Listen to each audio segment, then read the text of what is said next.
అందరికీ నమస్కారం. ఆహ్లాదకరమైన వాతావరణం, అందరి మొహాల్లోని కూడా ఏదో సాధించేము, ఇప్పటికీ సాధించి మేము అనుకున్న యూనిఫామ్ మా ఒంటి మీద పడబోతుంది అన్న ఆత్మవిశ్వాసంతో ఒక మంచి సంస్కరణ కోసం మంచి పండుగ వాతావరణంలో సుమారుగా 5,500 కుటుంబాల్లో పోలీస్ కుటుంబంలోకి అడుగు పెడుతున్న తరుణంలో వాళ్ళతో పాటు వాళ్ళ కుటుంబ సభ్యుల్ని సైతం ఈరోజు ఒక దిశానిర్దేశం ఇవ్వటానికి, వాళ్ళందరి ఆశీస్సులు తీసుకోవటానికి ఒక మంచి కార్యక్రమానికి ఇక్కడికి విచ్చేసిన మనందరి గౌరవ అభిమాన విజనరీ నాయకుడు, నా నాయకుడు, మన ముఖ్యమంత్రి గౌరవ శ్రీ నారా చంద్రబాబు నాయుడు గారికి ప్రత్యేకంగా పోలీస్ డిపార్ట్మెంట్ తరపున స్వాగతం పలుకుతున్నా.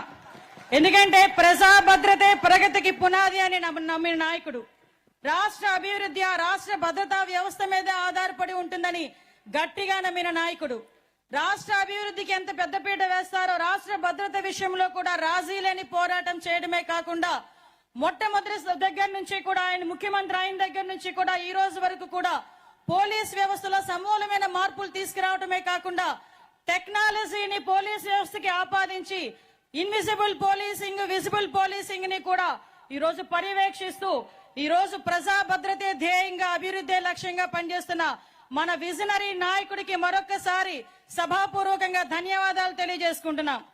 ఈ రోజు ఒక మంచి పండుగ వాతావరణానికి ఈ రోజు మనందరితో పాటు మరొక ముఖ్య అతిథి, ప్రజాభిమాన నాయకుడు, ప్రశ్నించే తత్వం కలిగిన వ్యక్తి, ముక్కుసూటితనం, నేర్చుకునే తత్వం, ఎన్ని అవమానాలు ఎదుర్కొన్నా కూడా అనుకున్న విజయం గురించి ముందుకు వెళ్లే తత్వం కలిగిన నాయకుడు నారా చంద్రబాబు నాయుడు గారి సహచరులు ఈ రోజు ఇద్దరు కలిస్తే ఆ స్టేజ్ కి అందం వచ్చింది. ఒక్కసారి మీరందరూ కూడా చూడాలి. వాళ్ళిద్దరూ అలా నడుస్తా ఉంటే మీ మొహంలో ఆనందం నేను నా కళ్ళతో చూసా. అటువంటి నాయకుడు నా సోదరుడు డిప్యూటీ సీఎం పవన్ కళ్యాణ్ గారికి మరొక్కసారి ధన్యవాదాలు, నమస్కారాలు తెలియజేసుకుంటున్నా. ఈ రోజు ఒక వ్యక్తి గురించి మీ అందరికీ చెప్పాలి. ఎందుకంటే ఈ రోజు మన మధ్యలో లేరు, వేరే కార్యక్రమంలో ఎంగేజ్ అయి ఉన్నారు. అయినప్పటికీ కూడా ఈ వేదిక ఆయనది. నేను ఎవరి గురించి మాట్లాడుతున్నానో మీ అందరికీ గుర్తొచ్చే ఉంటది. మనందరి అభిమాన నాయకుడు నారా లోకేష్ గారు ఈ రోజు ఈ కార్యక్రమానికి ఒక రకంగా చెప్పాలంటే కర్త కర్మ క్రియ. ఎందుకంటే యువగలం పేరిట పాదయాత్ర అనేది ఒక సంచలనం, అది ఒక చరిత్ర. ఎందుకు చెప్తున్నానంటే పాదయాత్ర చాలా మంది నాయకులు చేశారు, కానీ చిన్న వయసులో పాదయాత్ర చేస్తూ ప్రజా సమస్యల మీద ఒక అవగాహనే కాకుండా అదే పాదయాత్రలో ప్రజా సమస్యల మీద పరిష్కారాన్ని ఎత్తుక్కొని యువగలం పేరిట చాలా మంది తల్లిదండ్రులు ఆయన దగ్గరకు వచ్చి నా బిడ్డకు ఒక ఉద్యోగం ఇవ్వండి, చదువుకొని కొన్ని సంవత్సరాలుగా ఖాళీగా ఉన్నాడు, కూలి పని చేసుకొని నా బిడ్డను చదివించుకున్నాను, అటువంటి బిడ్డకి ఉద్యోగాన్ని ఇవ్వండి అంటే ఆ ఉద్యోగం ఇచ్చే బాధ్యత మా కూటమి ప్రభుత్వం తీసుకుంటుందని 20 లక్షల ఉద్యోగాలకి ఆ రోజు ప్రామిస్ చేసి చెప్పినట్టుగానే ఆ రోజు మెగా డిఎస్సి మీద మొదటి సంతకం పెట్టించిన మహానాయకుడు మనందరి అభిమాన నాయకుడు నారా లోకేష్ గారు. ఈ రోజు ఈ పోస్టింగ్లు కూడా 6,000 పోస్టింగ్స్, సుమారుగా 4 సంవత్సరాల కళ ఇక్కడున్న చాలా మందికి. ఎందుకనంటే ఇందాకే వచ్చినప్పుడు సార్ అదేవిధంగా పవన్ కళ్యాణ్ సార్ అన్నారు అందరి మొహంలో నవ్వు కనిపిస్తుందంటే నేను చెప్పాను సార్ సుమారుగా 4 సంవత్సరాల కళ సార్.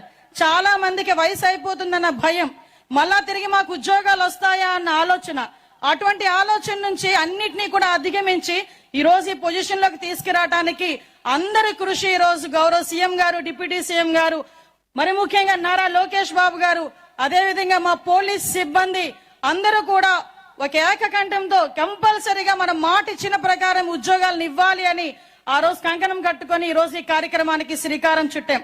ప్రత్యేకంగా ఈ వేదిక తరపున యువగలం రథ సారథి నా సోదరుడు నారా లోకేష్ గారికి ప్రత్యేకంగా ధన్యవాదాలు తెలియజేసుకుంటూ ఈ రోజు పోలీసు వ్యవస్థలో సమూలమైన మార్పులు తీసుకురావడానికి గాని ప్రతి ఒక్క పోలీస్ వ్యవస్థకే కాదు ఈ రాష్ట్రానికి వెన్నుముకగా నిలుస్తున్న గౌరవ ప్రధానమంత్రి నరేంద్ర మోడీ గారికి, అదేవిధంగా అమిత్ షా గారికి కూడా ప్రత్యేకంగా ధన్యవాదాలు తెలియజేసుకొని ఈ కార్యక్రమాన్ని ఇంత అందంగా తీర్చిదిద్దిన నా పోలీస్ సిబ్బందికి, ప్రత్యేకంగా మా డీసీపీ గారికి అందరికీ కూడా ప్రత్యేకంగా నేను ధన్యవాదాలు, నమస్కారాలు తెలియజేసుకుంటున్నా.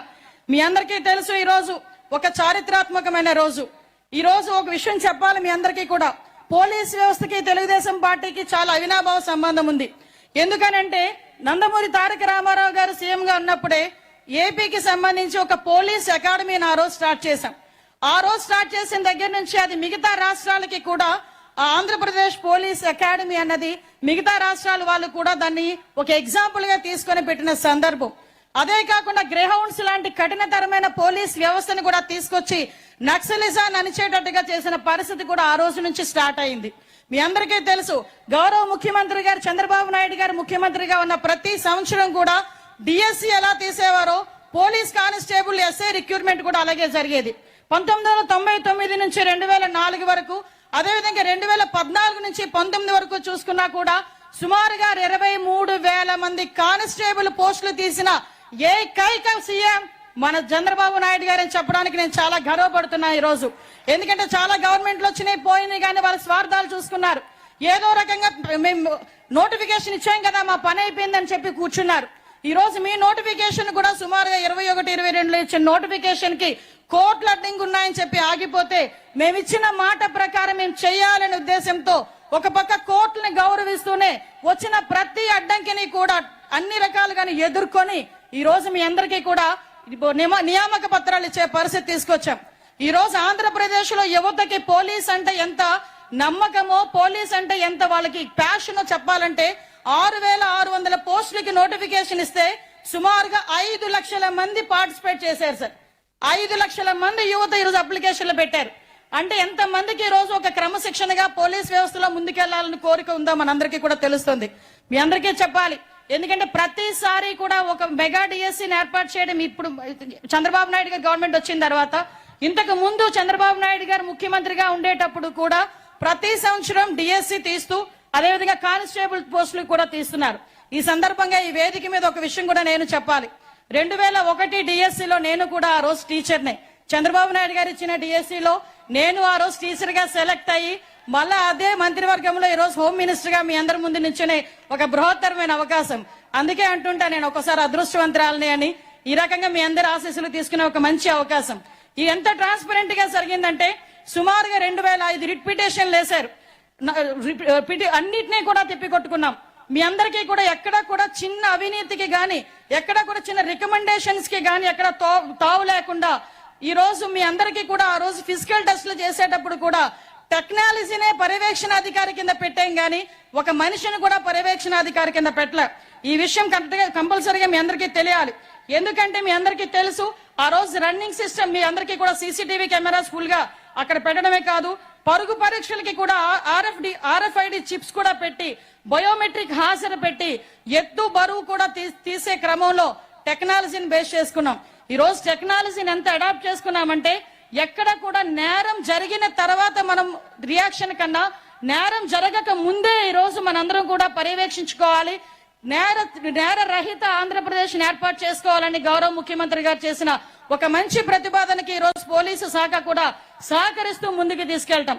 ఎందుకంటే ఈ రోజు ఇన్వెస్టిగేషన్ లో కూడా నేరం జరిగిన తర్వాత జైలుకి వెళ్ళొచ్చులే ఎన్ని రోజుల తర్వాత ఎప్పుడో శిక్ష పడుతుందనే కన్నా నేరం జరిగి ఇంకా జైల్లోనే ఉండగానే శిక్ష పడే పరిస్థితిలో ఈ రోజు న్యాయ వ్యవస్థని కూడా మనం పటిష్టం చేసుకునే పరిస్థితి, ఇన్వెస్టిగేషన్ లో కూడా త్వరితగతిన చేయడానికి టెక్నాలజీని ఉపయోగించుకునే పరిస్థితి. ఈ రోజు ఎంతవరకు అంటే 2014 నుంచి 19 వరకు సార్ తీసుకున్న టెక్నాలజికల్ గా తీసుకుంటే ఫింగర్ ప్రింట్ అథెంటికేషన్స్ గానీ, CCTVs గానీ, డ్రోన్స్ గానీ,